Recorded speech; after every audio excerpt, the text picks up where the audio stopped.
Nada, vamos a dar inicio. El taller de hoy consiste, bueno, vamos a hablar de fine tuning, qué es el fine tuning y cómo se usa en los modelos de lenguaje, ¿no? Vemos aquí que vamos a explicar ese cómo se usan en modelos de lenguaje porque va a ser gran parte de lo que vamos a tratar o el porqué de por qué es necesario este taller. Así que sin liarnos más, vamos a lo primero y es ¿qué significa fine tuning? O sea, para algunos ya conocéis el término, otros será la primera vez que lo escuchéis. Entonces, muy rápido y muy sencillo. Fine tuning significa literalmente ajuste fino o muchas veces lo interpretamos como afinar.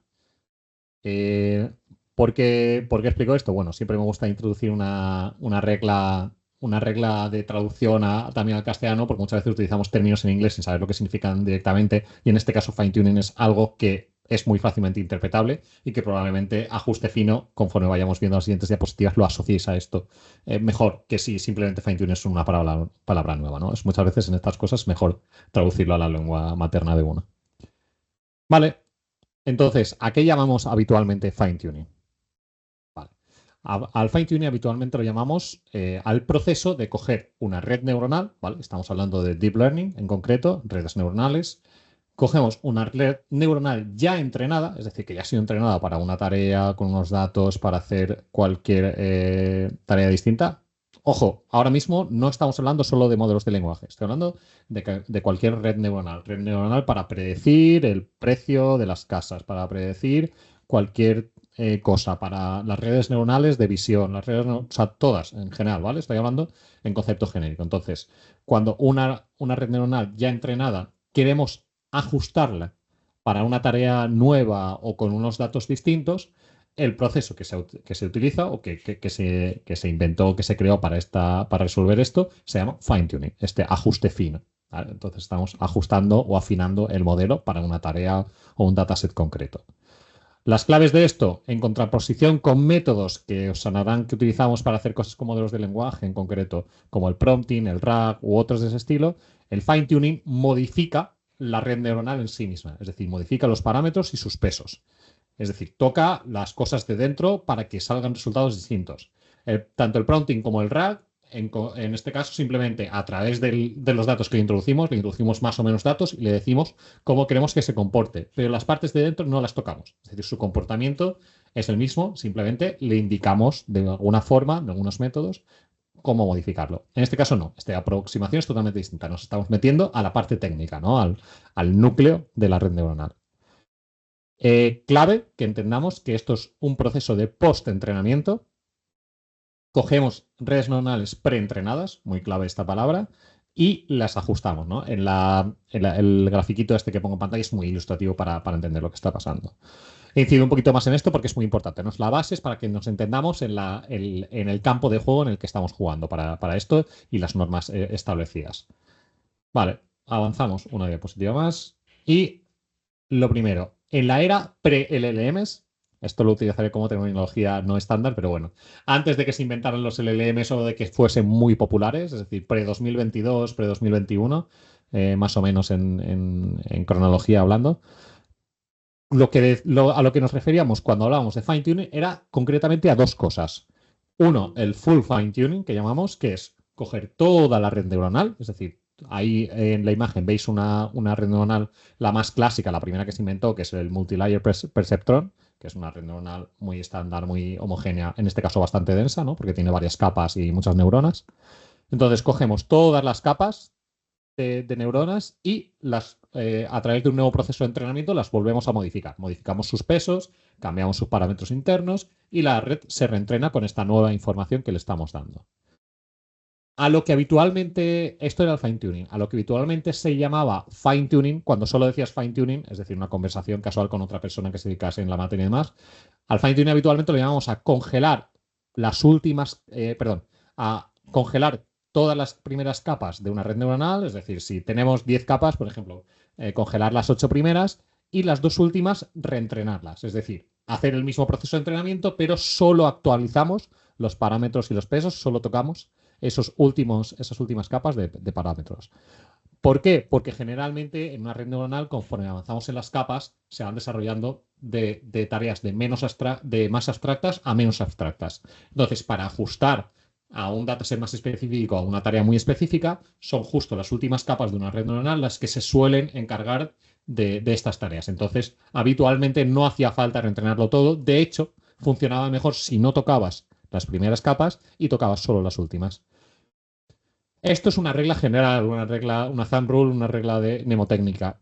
No siempre es así, depende de la arquitectura de la red neuronal, depende del caso, dependía de muchísimas cosas, pero es verdad que como regla general solía funcionar porque habitualmente casi todas las arquitecturas seguían esta estructura, pero hay algunas que no.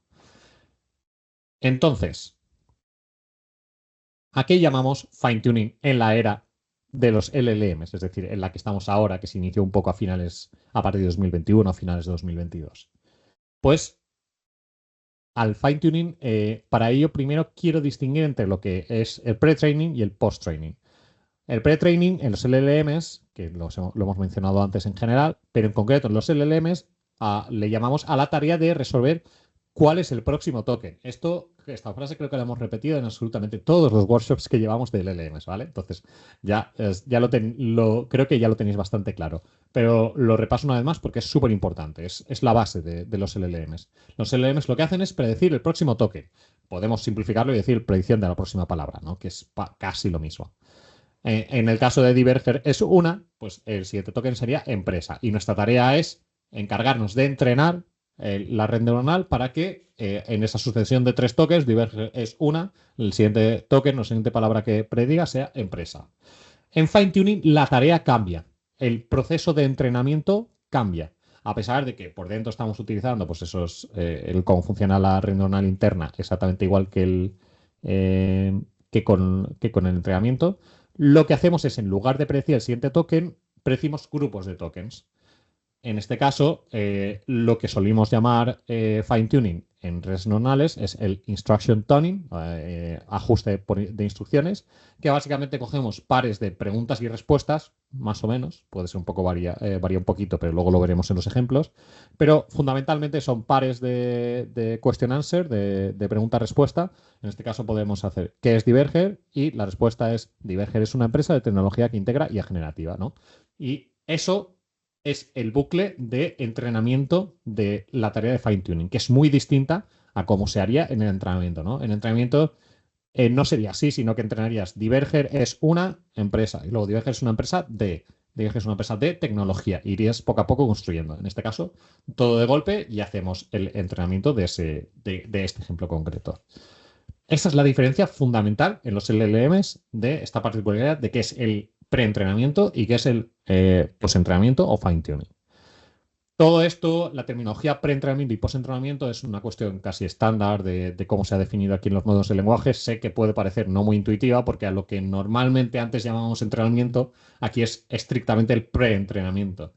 Pero el postentrenamiento es lo que llamamos fine-tuning y luego no hay entrenamiento no es una cosa que sea intermedia, sino que entrenamiento es algo que engloba los dos. Entonces, quedaos con este esquemita que le queda bien claro. El preentrenamiento es lo que hemos llamado toda la vida entrenamiento en Machine Learning y en Deep Learning, en la IA en general. El fine-tuning forma parte de lo que ahora llamamos post-training y todo el conjunto es el entrenamiento de un LLM, ¿no? O sea, se integra todo en un concepto de entrenamiento. Aclarado esto y quedaos con la copla de que es el instruction fine-tuning, lo que estamos haciendo con la tarea fine-tuning. Ahora vamos a ver, aplicando lo que habíamos visto antes. Este instruction fine-tuning puede ser un full fine-tuning, porque, como os he dicho antes, hay ciertas arquitecturas de redes neuronales para las que entrenar las últimas capas pues no es muy buena idea o no se ajusta bien. La imagen que veis en pantalla es un transformer, ¿vale? Muy simplificado, con sus partes funcionales, pero un transformer tiene esa forma internamente con que cada uno de esos, pues donde pone feed forward, es una red neuronal como la que hemos visto antes, un multilayer perceptron. El self-attention es una movida extraña en la que no nos vamos a meter ahora. Pero quiero que os quedéis que, por cómo es la arquitectura, no tiene sentido que hagamos un fine-tuning como el que llamábamos antaño en la era pre-LLMs, de solo las últimas capas. En el caso de los transformers, de los modelos de lenguaje, tenemos que hacerlo de todo a la vez. Problema: solo cargar un modelo pequeño o modesto, como es un Mistral 7 Billions, 7 billions viene de 7 billones de parámetros, billones americanos, es decir, 7.000 millones europeos.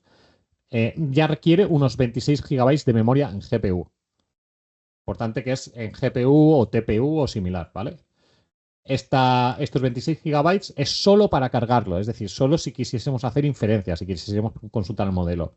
Para hacer un fine tuning, como tienes que cargar eso y además hacer todos los procesos internos de entrenamiento, fácilmente esta necesidad de memoria se duplica o se triplica en función de qué método específico estés utilizando. Con lo cual os podéis imaginar lo costoso que puede ser que para un modelo de 7 billions, que básicamente es un modelo, para que os hagáis una idea, menos capaz o más tonto que ChatGPT 3.5, el original, ya necesites memorias del orden de 60 o 100 gigabytes, solo para eso. Entonces, el coste es muy alto. Dicho esto, ¿qué pasa? Pues la solución al problema vino con desarrollar metodologías eficientes en cuanto a memoria, lo que se llama Parameter Efficient Fine Tuning o PAFT, que es como comúnmente lo encontráis en internet o mucha gente lo mencionará por abreviar un poco este nombre. Pero básicamente es autodescriptivo, es un fine tuning eficiente de parámetros, es decir, utiliza la parte interna de los modelos de forma eficiente para no tener que guardar todo eso en memoria. Es decir, en el modelo 7 billions que os he comentado antes, son 26 gigabytes que no te los puedes quitar de ninguna forma porque son los que son. Hay métodos, ¿vale? Pero vamos a omitir ahora que existen esos métodos por simplificar. Entonces, esos 26 gigabytes simplemente por cargarlo los tienes ahí, pero en lugar de tener que duplicar o triplicar la memoria, lo que nos permiten estos parámetros es de 26 gigabytes, igual solo necesitas 2 más para hacer el proceso de fine tuning. ¿Cómo hacemos esto? Pues en realidad la técnica es sencilla. Si nuestro modelo es muy grande, y para que os hagáis una idea, ¿no? Un símil es como, para poder actualizar un dato, necesitas al mismo tiempo el dato viejo y el dato nuevo para poder sobreescribir, ¿no? Eso como mínimo ya hace que dupliques la capacidad. Eso es un problema casi insalvable. O sea, por memoria, por computadores, por lógica pura, si necesitas un valor y el nuevo, en algún momento, aunque sea en un segundo, en un instante, vas a necesitar duplicar la capacidad de memoria. ¿Qué podemos hacer para evitar eso? Pues en lugar de actualizarlo todo, actualizar solo una pequeña parte. Pero ahora me diréis, Aitor, me acabas de decir que necesitamos hacer full fine tuning, que necesitamos entrenarlo todo a la vez. Es cierto. Lo que hacemos entonces, ya que no podemos quedarnos solo con unas pequeñas capas del final, es en lugar de entrenar el transformer directamente, entrenamos un mini transformer paralelo a nuestro transformer. ¿Cómo hacemos esto? Con una cosa que se llaman adaptadores que utilizan el método de LoRa. No voy a meterme a explicar muy en detalle lo que es el LoRa porque es un método relativamente complicado, no demasiado, pero llevaría tiempo explicarlo bien. Así que nos vamos a quedar con la explicación conceptual, que es a cada parte de la arquitectura, ¿de acuerdo? En la arquitectura de Transformers hay varias redes neuronales dentro, o sea, se componen de varias redes neuronales. A cada una de esas le vamos a poner en paralelo otra red neuronal, pero esa red neuronal va a ser mucho más pequeña que la original. Esa red neuronal es la que vamos a entrenar en realidad. Es decir, vamos a hacer la estrategia del fine tuning de congelar las capas, pero en vez de congelar solo unas pocas, las vamos a congelar todas las del Transformer original. Y vamos a dejar solo las capas paralelas que se entrenen en el proceso de entrenamiento. De esta forma, en vez de duplicar esos 26 gigas, pues lo único que necesitaremos es la memoria que ocupen estas pequeñas redes neuronales. Estas pequeñas redes neuronales ya las preparamos nosotros para que sean mucho, mucho, mucho más pequeñas y no ocupen más que 1 o 2 gigas o algo así para entrenar. ¿De acuerdo? Esta es la idea fundamental. Se puede explicar un poco más en profundidad de cómo son esas nuevas redes neuronales, que utilizan un truquito matemático para que sean así de pequeñas y funcionen, pero la idea es sencilla. La idea es poner un mini transformer en paralelo al transformer original. Y al entrenar esto, luego cuando ya hemos hecho el fine tuning, lo que hacemos es sumamos la red original con esta red paralela nueva. Esa suma lo que hará es incorporar el nuevo conocimiento o ese nuevo aprendizaje que hemos tenido a nuestra red original. El concepto relativamente sencillo, luego si tenéis alguna pregunta profundizamos, pero esta es la idea, la intuición de cómo funciona la mayoría de fine-tunings en el campo de los modelos de lenguaje. Insisto, esto es los fine-tunings que podemos hacer la mayoría de gente de la comunidad para adaptarlos a nuestros casos de uso, los que ofrece incluso OpenAI de cara al público, los que ofrecen muchos de los clientes o los que veréis que se pueden consumir, son de este tipo.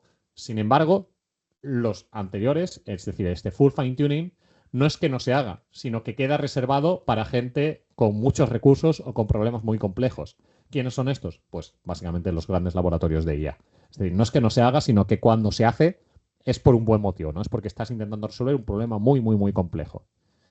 Entonces, la mayoría de gente acabamos utilizando estos para casos de uso más asequible. Entrenar un transformer con esto puede costar varios cientos de dólares y entrenar con esto apenas una decena de dólares. El orden de magnitud es bastante, la diferencia es bastante grande. Entonces, ¿qué problemas resolvemos con estos fine-tunings? Pues vamos a ver algunos casos de ejemplo.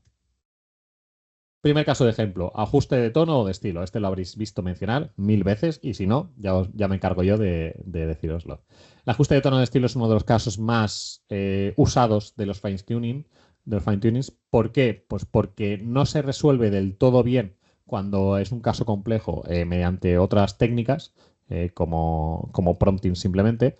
En cambio, con el fine-tuning se ajusta bastante bien por el tipo de funcionamiento, ¿no? Estas pequeñas redes que hemos mencionado antes, el LoRa, los adaptadores, particularmente esta tarea se le da bastante bien, esa modificación. Un ejemplo que he cogido de internet es este que instruyen a un modelo de lenguaje para hablar como Albus Dumbledore, el de Harry Potter. En concreto, le preguntan ¿qué tal estás? Y responde, pues bueno, con esta parrafada que habla en el estilo de Albus Dumbledore. Sin más, la forma de entrenarlo sería esto, sería pasarle una pregunta y pasarle una respuesta con este esquema que habíamos visto antes. A base de mostrarle, de enseñarle un montón de ejemplos como este, el modelo aprenderá que es así como tiene que escribir. Ni más ni menos, no tiene mucha más complejidad. Vamos al siguiente caso, ajuste de formato. Los vamos a explicar con un ejemplo relativamente sencillo, aunque un poco rebuscado, pero bueno. Imaginaos que un centro médico necesita un modelo de lenguaje que responda con medicamentos en un formato específico cuando se pregunta por un síntoma o una patología concreta. El médico introduce, en este caso, proteinuria y la respuesta del modelo debe ser con ciertos medicamentos, además en un formato específico, porque imaginaos que nuestro cliente, en este caso la clínica, quiere que este texto vaya directo a una hoja de Excel, a un sistema de ingesta de datos, en el cual tiene que ir siempre el nombre, 2 puntos, la descripción, luego una barra vertical para separar el siguiente concepto y así, ¿no? O sea, imaginaos que esto nos viene definido. Pues una forma muy buena de hacerlo habitualmente es con fine-tuning porque para formatos relativamente complejos que no podemos resolver con prompting, es una forma bastante ideal de darle consistencia a estos sistemas, ¿no? Muchas veces, muchas cosas de estas pensaréis, Aitor, yo esto lo puedo resolver con prompting. Puedo escribir simplemente la instrucción, darle un par de ejemplos y que lo haga bien. Y os diré, tenéis toda la razón del mundo. Esto está pensado no porque no se pueda hacer con prompting, sino porque con prompting, en ocasiones, cuando los ejemplos son demasiado variados o tienden a ser un poco más complejos, el prompting solo no es 100% fiable y igual te falla un 10% de los casos. Pero nuestro cliente justo necesita que falle en solo un 1% de los casos. Entonces, ese margen ya con prompting no lo consigues resolver y en ese caso el fine tuning puede ser lo que te dé la diferencia entre ese 90% o 99% de precisión, ¿vale? Entonces, no lo entendáis como un sustituto de otras tecnologías, sino como probablemente una potenciación de otras metodologías. Vamos a ver otro caso. Tareas específicas de código. Mucho disclaimer, ¿vale? Vamos a hablar primero del ejemplo. Imaginaos que tenemos un sistema específico de SQL y queremos que un LLM cree consultas válidas. En este caso, un modelo que pase de texto a consultas de SQL. Pues ni más ni menos que lo que haríamos sería ponerle un texto en plan, eres un modelo potente de texto SQL, tu trabajo es responder a preguntas, bla, bla, bla. Veis que estamos haciendo un poco de prompting a la hora de hacer los ejemplos que le vamos a pasar. Le damos un input, que es decir, la solicitud del usuario, un contexto del esquema de la tabla y le pedimos que responda, ¿no? Y le damos el ejemplo de respuesta. Cosas que veis aquí. Lo primero, cuando pongo aquí tareas específicas de código, es como realmente específicas. Cuidado con el utilizarlo para cualquier cosa de código, porque la mayoría de veces no va a funcionar bien. Y sobre todo, daos cuenta que aquí prácticamente ya le hemos dado la respuesta. Es que le hemos puesto el contexto y le hemos puesto create table, head, age, integer. O sea, le hemos dado el esquema directamente, o sea, está cantado. O sea, este ejemplo es muy sencillito, pues se puede rebuscar un poquito más el contexto que sea más complicado, pero vaya, que lo que le estamos enseñando es realmente que utilice eso bien para formar estructuras de SQL válidas.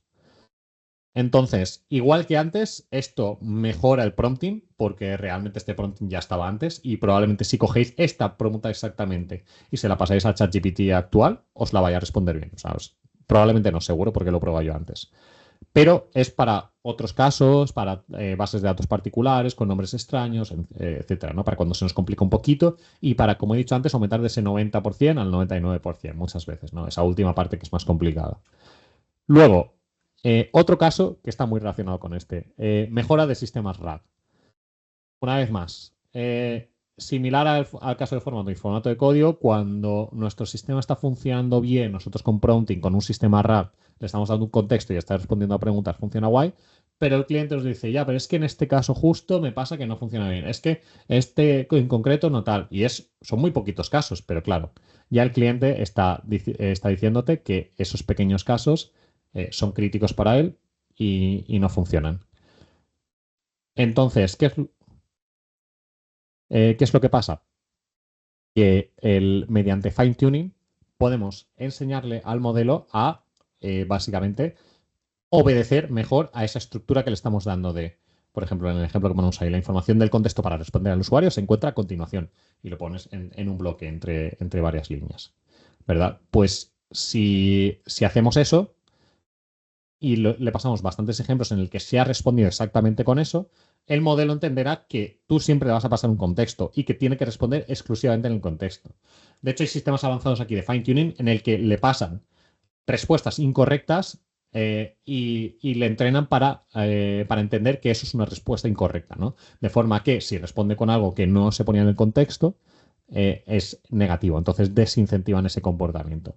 Entonces, muchos modelos se han entrenado con este tipo de fine-tuning para mejorar sus capacidades en cuanto a RAG. Porque RAG es muy popular, funciona muy bien, se utiliza por un montón de resolver un montón de problemas de negocio, pero en ocasiones no es suficiente. Y en ocasiones esta es la solución. Últimos dos casos habituales. Destilación de modelos de lenguaje. La destilación de modelos es algo que viene de hace bastante tiempo, de las primeras versiones de GPT o de BERT, de los primeros modelos de lenguaje. Y básicamente lo que utilizamos es un modelo grande, imaginaos Claude 3, GPT-4 o cualquiera de estos grandes, pero para nuestro caso de uso, imaginaos que es un caso muy concreto, que estamos respondiendo unas preguntas muy concretas o los casos anteriores de text-to-SQL o cosas así.